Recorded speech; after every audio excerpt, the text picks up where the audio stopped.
सुबह के 9 बज चुके थे और हम अपनी बालकनी में खड़े बारिश को देख रहे थे। आज के दिन हमने प्लानिंग करी थी भंडारधारा डैम जाने के लिए,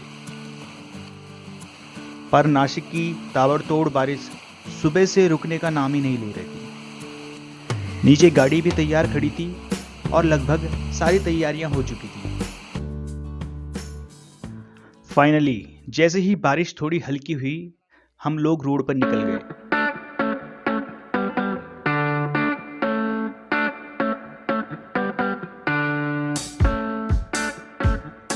और हमारी जर्नी भंडारधारा की शुरू हुई।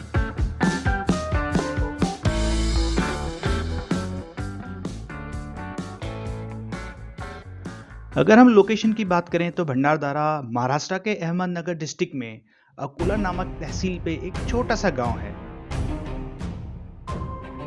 इसी गांव के पास स्थित है भंडारधारा डैम। सन 1918 में अंग्रेजों द्वारा बनाए गए इस डैम को विल्सन डैम भी बोलते हैं।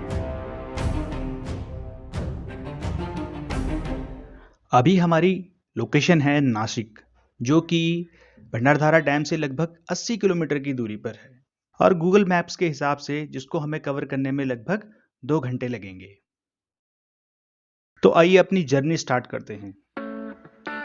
तो दोस्तों, आगे चलने से पहले आपसे एक छोटी सी रिक्वेस्ट, अगर आप पहली बार इस YouTube चैनल पर आए हैं तो प्लीज़ चैनल को अभी सब्सक्राइब कर लें और साथ साथ बेल आइकन ज़रूर प्रेस कर लें सो दैट आपको नोटिफिकेशन मिलता रहे। नासिक मुंबई हाईवे 6 लेन का हाईवे है और जो कि बहुत ही ज़्यादा स्मूथ है और हाई स्पीड हाईवे है। यहाँ पर बारिश से हमें कोई खास फर्क नहीं पड़ा क्योंकि मॉनसून अपने परवान पर था और चारों तरफ हरियाली ही हरियाली थी। काले काले बादल जो कभी भी बरसने को तैयार थे, अभी हम पर थोड़ा मेहरबान थे और बारिश अभी थमी हुई थी। कहीं कहीं पे बादल इतने नीचे आ गए थे कि ऐसा लग रहा था मानो आप उनको हाथ बढ़ा के टच भी कर सकते हैं।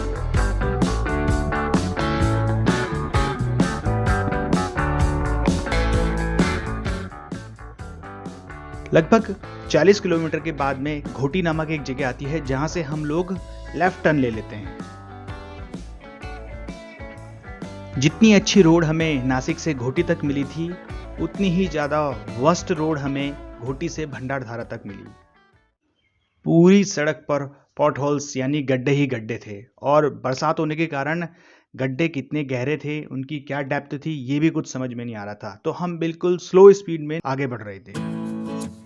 किसी किसी पैच में तो बारिश इतनी तेज और ताबड़तोड़ हो जा रही थी कि विजिबिलिटी लगभग ऑलमोस्ट 0 हो जा रही थी। जैसे जैसे हम भंडारधारा की तरफ बढ़ रहे थे, हमें अपने राइट साइड पे ऊंची ऊंची पहाड़ियां नजर आ रही थी। बारिश के कारण इन पहाड़ियों पर हरी हरी मखमली घास फैली थी और उनके बीच बीच में से कई सारे झरने पैदा हो गए थे। एक पहाड़ी तो हमने ऐसे देखी कि जिसमें 6 से 7 झरने पैरेलल बह रहे थे।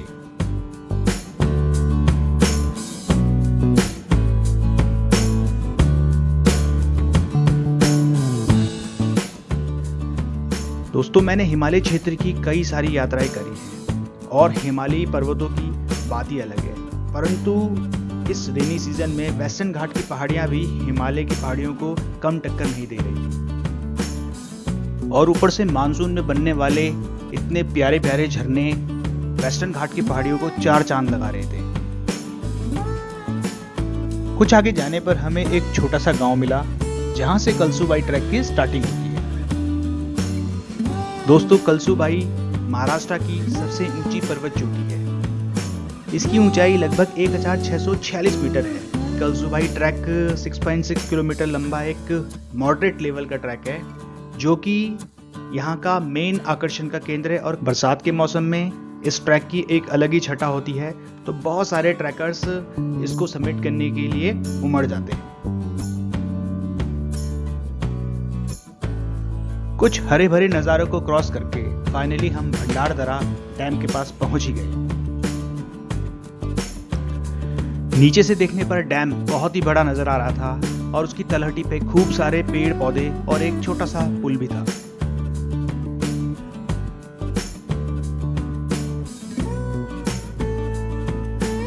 इस डैम के बनने से एक बहुत बड़ी लेक का निर्माण हुआ है जिसको कि आर्थर लेक कहा जाता है।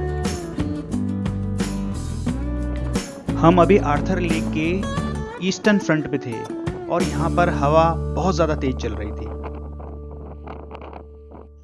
दोस्तों, इस डैम का कंस्ट्रक्शन सन 1918 में ब्रिटिशर्स के द्वारा किया गया था।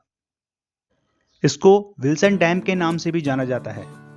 इस डैम के ऊपर चढ़ने से इसकी एग्जैक्ट मोटाई का पता चलता है। लगभग 100 साल बीत जाने के बाद में भी ये डैम बिल्कुल जस का तस खड़ा है। जहां एक तरफ लेफ्ट साइड पे झील का पानी काफी ऊपर तक आ गया है और वहीं राइट साइड में गहरी खाई नजर आती है। इसी राइट साइड में डैम का एक ओवरफ्लो गेट भी है जहां से इस आर्थर लेक का ओवरफ्लो पानी एक वाटरफॉल के रूप में बाहर निकल रहा है। वैसे ऊपर से देखने पर यकीन नहीं होता है कि ये झरना इतना विशालकाय और मैजेस्टिक है। अब हमारा नेक्स्ट प्लान था कि जल्दी से इस वाटरफॉल को नीचे से देखा जाए। दोस्तों, इस वाटरफॉल को अम्ब्रेला वाटरफॉल के नाम से भी जाना जाता है। अम्ब्रेला फॉल तक जाने के लिए एक छोटा सा ट्रैक है जो कि काफी फिसलन से भरा हुआ था।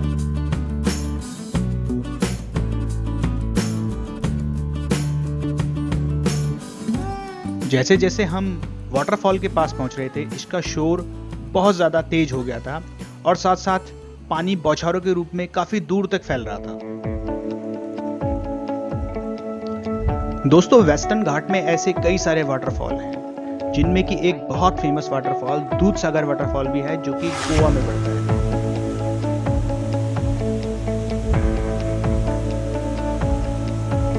मैंने दूधसागर वाटरफॉल के ऊपर एक पूरा डिटेल में व्लॉग बनाया है जो कि ऊपर दिए गए आई बटन में क्लिक करके आप अभी देख सकते हैं।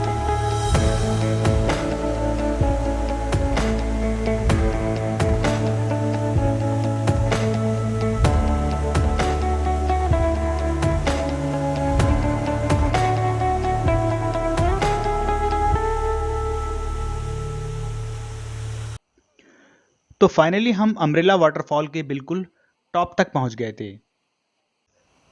यहां से हमें वाटरफॉल का बिल्कुल टॉप टू बॉटम का व्यू मिल रहा था। फॉल के बिल्कुल बेस में एक छोटा सा पुल भी था जो देखने में बहुत ही सुंदर लग रहा था, परंतु वहां तक जाने के रास्ते पर एक गेट था जिसपे कि ताला लगा था और मुझे लगता है कि इस मौसम में उसके ऊपर चढ़ना बहुत अनसेफ भी था।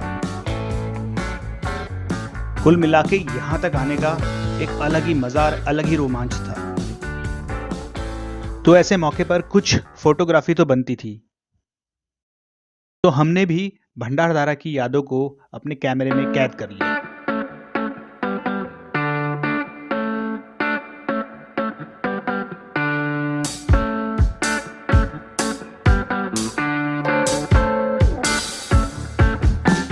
दोस्तों, अगर आप कभी अम्ब्रेला वाटरफॉल या भंडारदरा का ट्रिप करने आए तो जुलाई और अगस्त में ही आए, क्योंकि इस समय पर मॉनसून अपने पीक पर होता है और वाटरफॉल सबसे मैजेस्टिक इसी सीजन में आपको नजर आएगा।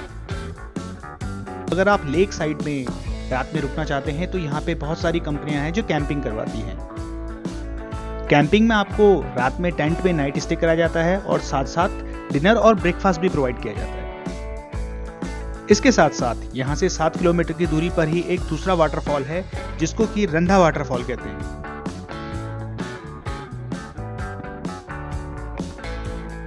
तो दोस्तों, मुझे पूरी उम्मीद है कि आपको भंडारदरा का ये मेरा छोटा सा व्लॉग पसंद आया होगा। अगर ऐसा है तो लाइक बटन प्रेस करना ना भूलिए। इसके साथ साथ अगर आप पहली बार मेरे चैनल पर आए हैं तो रेड कलर के सब्सक्राइब बटन को क्लिक करके चैनल को अभी सब्सक्राइब करें और साथ साथ बेल आइकन प्रेस करके नोटिफिकेशन भी ऑन कर लें। टिल देन नेक्स्ट वीडियो, मैं Sanjay Dabral the Himalayan diary की तरफ से आपसे अलविदा चाहता हूँ। नमस्कार।